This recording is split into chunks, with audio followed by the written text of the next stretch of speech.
Most people believe that poverty is something that happens to you, that it's caused by bad luck, low income, lack of education, a broken system, or simply being born in the wrong place.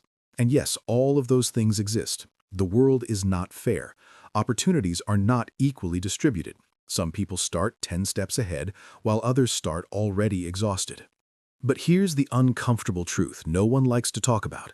None of that explains why so many people remain poor even when their situation improves. Because if poverty was only about money, then every person who got a raise would escape it. Every person who changed jobs would finally feel stable. Every person who made more than their parents would feel free. But that's not what happens. What usually happens is that people earn more and still feel broke. They upgrade their lifestyle, increase their expenses, create new financial stress, and stay trapped in the same emotional relationship with money. So the real question is not why people are poor. The real question is why people stay poor. And the answer has very little to do with income. It has to do with behavior. The human brain was not designed for long-term financial thinking. It was designed for survival, for avoiding pain, for seeking comfort, for chasing immediate rewards. Thousands of years ago, that was useful. If you didn't eat today, you might not survive. If you didn't rest when you retired, your body could fail. But in the modern world, that same wiring works against you. Because now survival doesn't depend on hunting or escaping predators.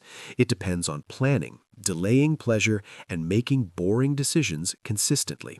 And your brain hates that. Your brain loves comfort. It loves certainty. It loves easy pleasure. It loves quick dopamine. That's why spending feels good. That's why buying something new gives you a temporary sense of control. That's why scrolling, eating, watching, and consuming feels so natural. It gives you relief without effort. But financial growth doesn't work like that. Financial growth is slow, invisible, and uncomfortable. It requires doing things that don't feel rewarding in the moment. Saving instead of spending, learning instead of escaping, investing instead of impressing. So most people avoid it, not because they're stupid, not because they're lazy, but because their brain is literally wired to resist it. And this creates a psychological loop that looks like this. People feel stressed about money, so they seek emotional relief. They buy things, order food, subscribe to services, distract themselves. For a moment, they feel better.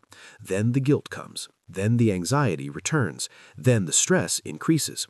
So they repeat the behavior again, over and over, until the habit becomes identity. At that point, poverty is no longer an external condition. It's an internal pattern. And this is why two people can earn the same salary and end up in completely different realities. One person uses extra money to build systems. The other uses extra money to build comfort. One invests in things that grow. The other spends on things that disappear. One thinks in years. The other thinks in days. Same money, different time horizon. Poor mindset asks, how can I enjoy this now? Wealth mindset asks, how can this benefit me later? And the scary part is that most people don't even realize which mindset they're operating from. They just follow impulses. They feel like they deserve rewards because life is hard. They justify spending because they're tired. They postpone learning because they're busy. And slowly, without noticing, they build a life where money always escapes them. Because money follows behavior, not intention. You can want financial freedom as much as you like. If your daily habits are based on comfort, distraction, and short-term pleasure, your future will look exactly like your present, just with more stress. And this is where most people get stuck, not in poverty itself, but in the story they tell themselves about it. They believe the problem is external, the economy, the system, their boss, their family, their past. And again, those things matter, but they become dangerous when they turn into excuses. Because if the problem is outside of you, then the solution is also outside of you. A better job, a lucky break, a perfect opportunity. So people wait. They wait for the right moment. They wait until they feel motivated. They wait until life becomes easier. And while they wait, nothing changes. Because the real reason people stay poor is not lack of opportunity. It's fear of responsibility. Responsibility is uncomfortable because it means your future is shaped by your patterns. It means your habits matter more than your intentions. It means your daily choices are creating your life whether you like it or not. And once you accept that, you lose your favorite excuse. You can no longer blame everything else. You have to look at yourself. And that's terrifying, because changing your financial life doesn't start with money. It starts with identity. It starts with asking questions most people avoid. Why do I spend when I'm anxious? Why do I avoid learning? Why do I procrastinate on things that matter? Why do I choose comfort over growth every time? Those questions are uncomfortable. They expose patterns, and patterns require change. But change feels boring, slow, lonely, invisible. And comfort feels amazing. Comfort lets you stay the same while pretending you're progressing. It lets you consume instead of build. It lets you escape instead of confront. It feels good today and costs you tomorrow. And that's the real tragedy of poverty, not the lack of money, but the illusion of control. The belief that your life is shaped by forces you cannot influence. The belief that you're a victim of circumstances. Because as long as you believe that, you will never change the only thing that actually matters: your behavior. People don't escape poverty when they earn more. They escape poverty when they stop living like victims of their own habits, when they learn to delay pleasure, when they stop using consumption as emotional therapy, when they start acting without motivation, when they accept that growth feels uncomfortable and choose it anyway. That's the real beginning of wealth, not financial wealth. Psychological wealth. The ability to sit with discomfort, to say no when everything inside you wants to say yes, to think long-term in a world addicted to instant gratification. Most people will never reach that point, not because they can't, but because they won't. Because the truth is simple and painful. Staying the same is easier than becoming someone new. And comfort is the most expensive thing you will ever buy, because you pay for it with your future. If you're honest with yourself, you already know which habits are keeping you stuck.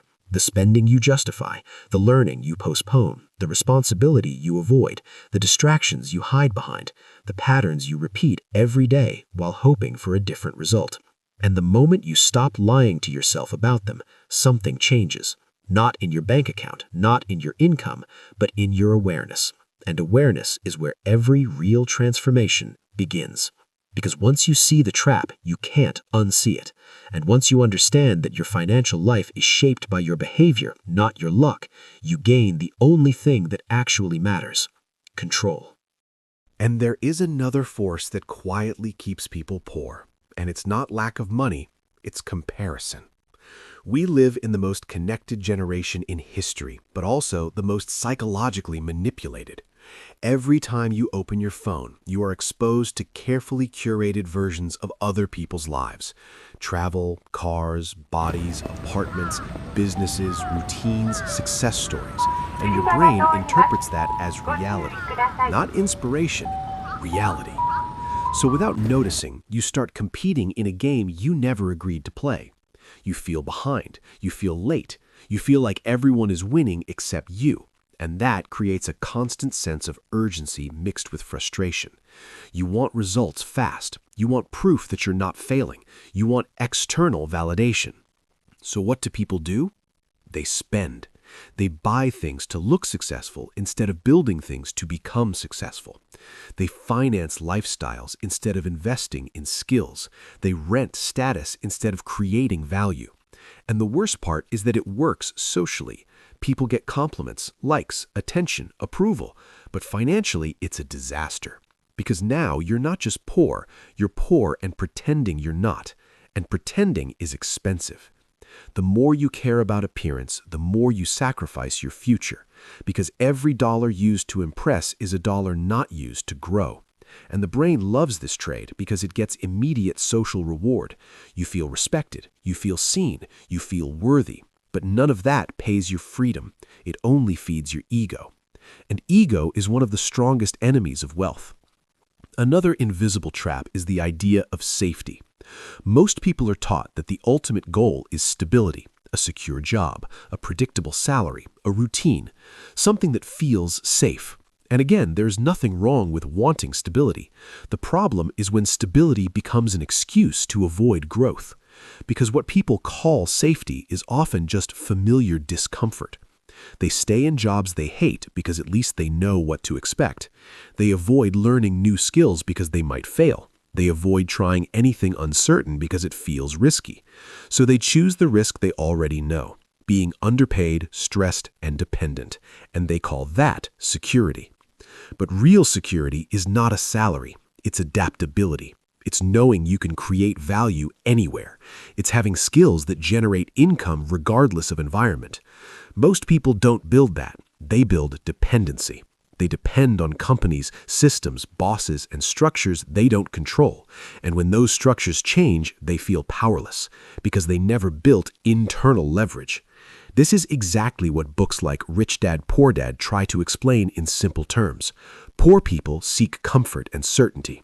Rich people seek learning and ownership, not because they are smarter, but because they are willing to feel uncomfortable for longer periods of time.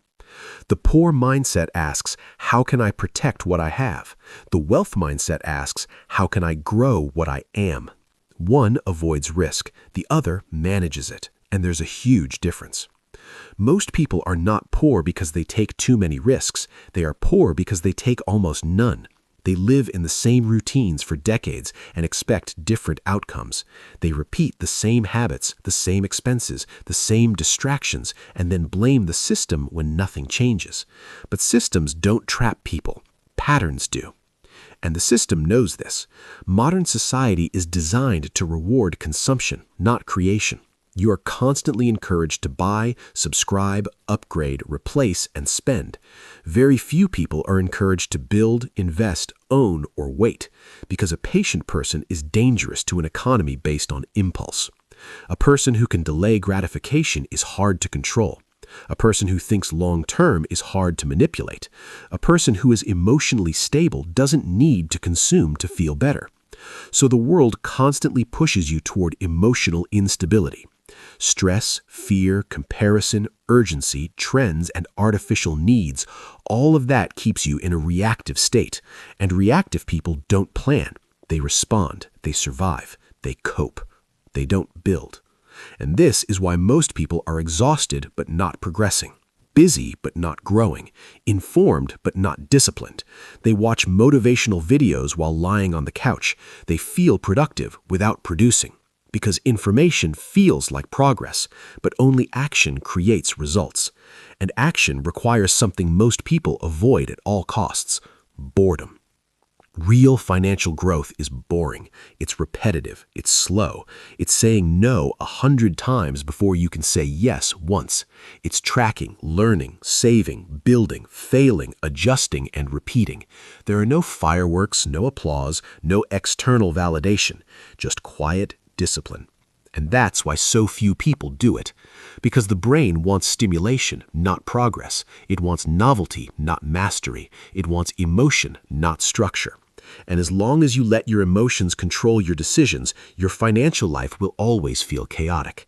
Not because life is chaotic, but because your behavior is. At some point, everyone reaches a crossroads, a moment where they realize that nothing external is coming to save them. No perfect job, no viral moment, no sudden opportunity, just daily choices and their long-term consequences. And that moment is uncomfortable because it removes hope based on fantasy and replaces it with responsibility based on reality. But that moment is also powerful because the second you stop waiting for motivation and start building discipline, everything shifts. Not immediately, not dramatically, but permanently. Your spending becomes intentional, your time becomes valuable, your learning becomes strategic, your goals become realistic, and slowly, almost invisibly, your identity changes. You stop seeing yourself as someone trying to escape poverty and start seeing yourself as someone building wealth. Not in money first, in mindset first. And once that changes, the numbers always follow. Because money is not a goal, it's a reflection of your habits, your patience, your emotional control, your ability to delay pleasure, your willingness to stay consistent when nobody's watching. Most people will never accept this. They will keep blaming circumstances, systems, and luck, because that's easier than confronting their own patterns. But if you're still listening to this, then you already know something most people avoid. Your financial future is not decided by what happens to you repeatedly. It's decided by what you do repeatedly when nothing is happening. And that's why the poor stay poor. Not because they can't escape, but because escaping requires becoming someone they've never been before. And most people would rather stay comfortable in a familiar struggle than risk failing at a better life.